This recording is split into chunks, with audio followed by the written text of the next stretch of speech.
Hello, friends. Welcome to another podcast. My name is Dr. Jason Wiggins, and I am your Gen Z and Millennial expert. Welcome to Wednesday. Happy Hump Day. We are over the hump and getting ready for Thursday and Friday, and then the weekend is here. Yay, so excited. I'm excited to be here today, and we have a great podcast today. I believe today is episode number 94 as we work our way to episode 100, which will be likely towards the end of next week. So I'm looking forward to putting something together for episode 100. It should be special since 100 is a very special number. Today was a great day. I hope everybody out there had a tremendous day as well. Here in Southern California, the weather was actually pretty good. I was up in the Burbank, LA area earlier in the day. It was kind of cloudy and overcast. And as I drove south towards San Diego, the weather just kept on getting beautiful. And once you entered San Diego, it was another historic, beautiful, sunny day. So anyhow, great to be here. And today our podcast is going to be about stop saying how the millennials kill everything, including the American dream. Now, they're actually not killing the American dream. They are reviving it and making it their own. You know, there was a key person after World War II. His name was John Truslow Adams, and he defined the American dream as the white picket fence, the house with 2.5 kids, and a dog. And a better life was having that. And that's what consumerism got involved in a big way after World War II. But millennials are bringing back its true meaning. And what is the true meaning about the American dream? Simple. The American dream is about doing what you want, not what is expected from you. Think about this. A college-educated couple, mortgaged house with a white picket fence, as we talked about, 2.5 kids and a dog. Think about that. That was what the American dream was back in the early 60s, 50s, right after World War II in the 40s. Now, we're not accusing the millennials of murder, which is killing the American dream. The typical argument is the generation is turning its back on the idea.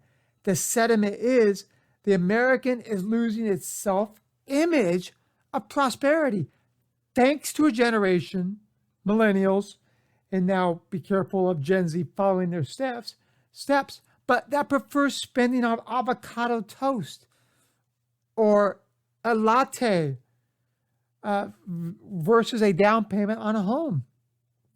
Many millennials are directly challenging the dominant narrative that the American dream, by choosing to be single, being childless, renting, not going to college, and being a serial job hopper.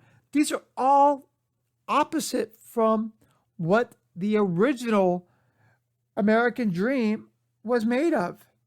So you think about that and think about how things have changed over that time. What is basically largely understood, however, is that the domestic debt-based interpretation of the American dream is not what James Truslow Adams had in mind when he coined that phrase in 1931 about the American dream. Now look at the economic forces and the choices in the modern era that millennials are pushing away from the post-war paradigm because it's trying to revive its true meaning in the process. Because the true meaning is millennials and now Gen Z cannot afford the American dream. And we'll talk about that here shortly. As the U.S. emerged as an economic superpower after World War II, they had material prosperity. When rations and restrictions were lifted, consumers spent wildly with wartime savings from cars to homes, and the ownership rates increased by 21% from 1940 to 1960. Now, think about the pandemic we're in right now. A lot of millennials have done very well, Gen Z, because they've saved their money. There was nothing to do during the pandemic. So what happens? You save your money. And then once the pandemic is over, if you had a job the whole time and you were able to save, then you're going to be in a better place. But that's kind of different from the norm and very similar to how the wartime rations were saved and how they were able to purchase a home. So it's very similar in many ways, but definitely a different generation. But overall, the millennials' economic woes have pushed the traditional American dream out of reach. Of all the many things in American life that millennials have been accused of killing, this post-war version of the American dream is foremost with the consumerist lifestyle of a house and a family in the suburbs in retreat for the generation. But at the start of 2020, 37% of Americans younger than 35 years of age owned a home. But you compare that for Americans back in 1989, it was 64% of Americans under 35 owned a home.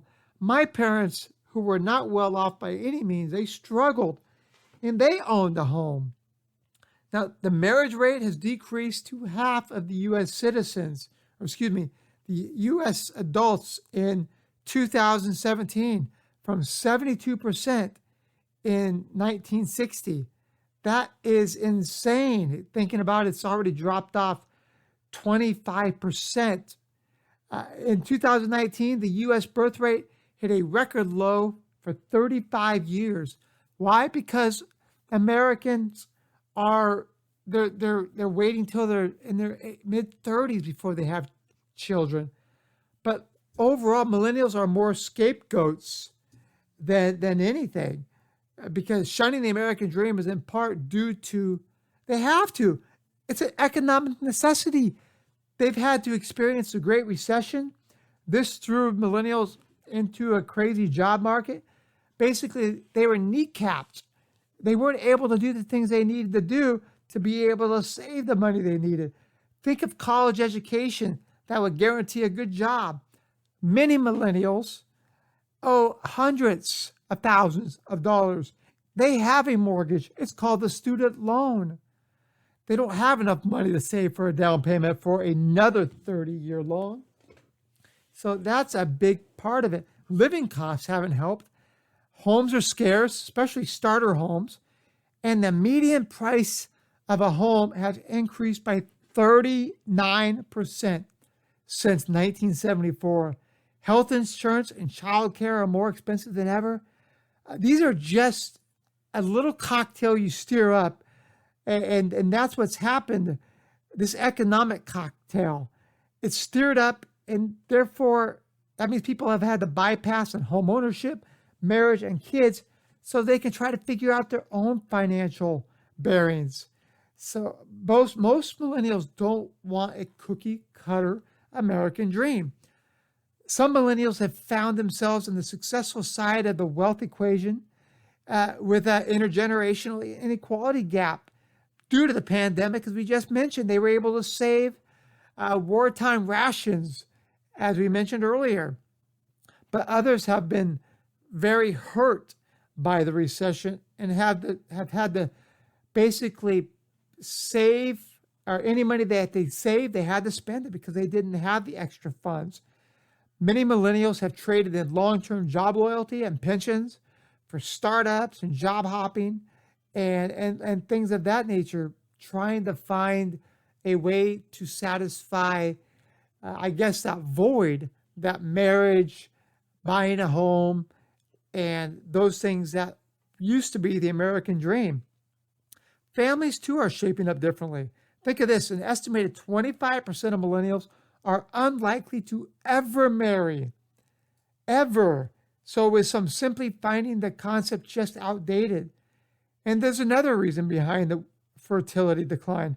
Women are becoming more comfortable with choosing a child-free life. All of a sudden, just because it's the American dream, doesn't mean everybody wants to bear children. I have a great son. He's 4 years old. I wouldn't trade it for the world. But there's many men, along with women, that would definitely not be interested in bearing children because they want to have their freedom. They want to have their fun. They want to travel. They want to buy that home, later in life. But overall, it just depends how you define the American dream. Most define the American dream as freedom. That's what it all comes down to choose however you want to live. And then the financial well-being, the family, the career, and the housing are the top 5. But nobody wants to be house poor. So therefore, you need to look at what is your American dream. And yes, the millennials are not killing the American dream. Millennials, and as we mentioned, the American Dream founder, Truslow Adams' American dreams are the same. You know how they're the same? Because they're living life on one's own terms. Now, that's not to say that all millennials have rejected that post-war narrative by Truslow Adams as the American dream. There's a fair share of millennials that will continue to chase it.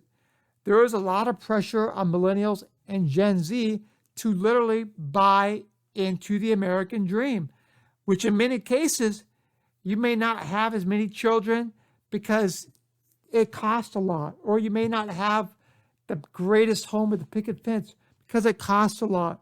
So you have to figure out what you're willing to settle for.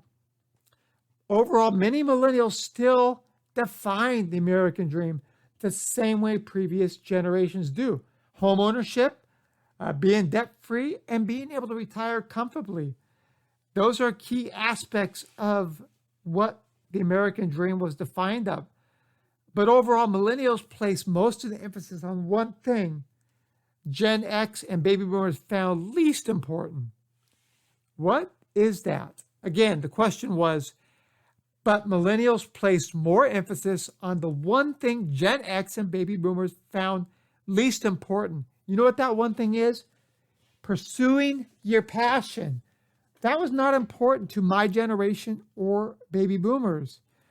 Basically, millennials are trying to blaze their own trail by finding their own particular passion, which means their own particular American dream. They're trying to do whatever is the best known for living their best life. And I think Gen Z will follow in the same footsteps. Again, millennials are redefining the American dream. The American dream is about freedom. It's about living your best life.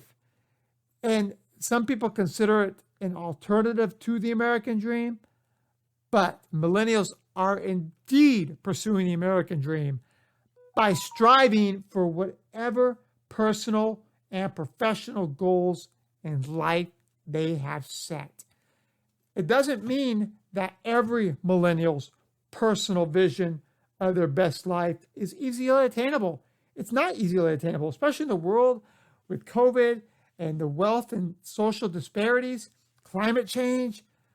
But overall, the American dream seen by millennials is the opportunity to do just that. They can tackle these issues and learn how to figure out what their dream is and move forward.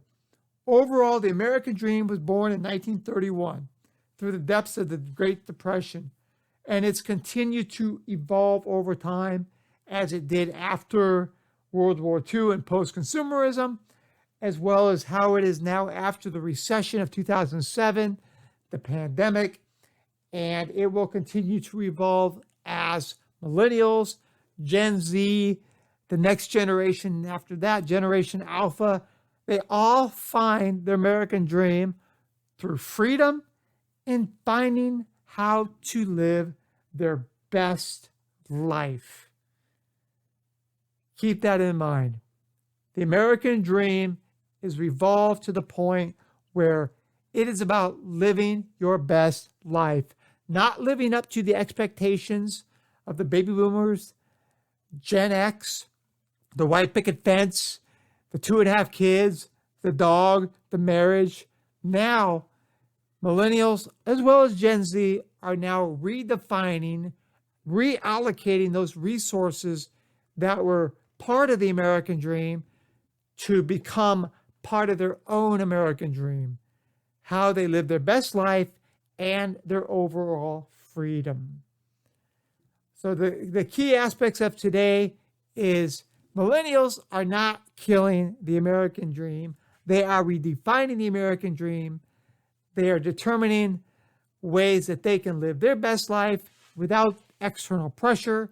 You don't have to have the kids. You don't have to have the house, the dog, the marriage. You could become renting. You can travel.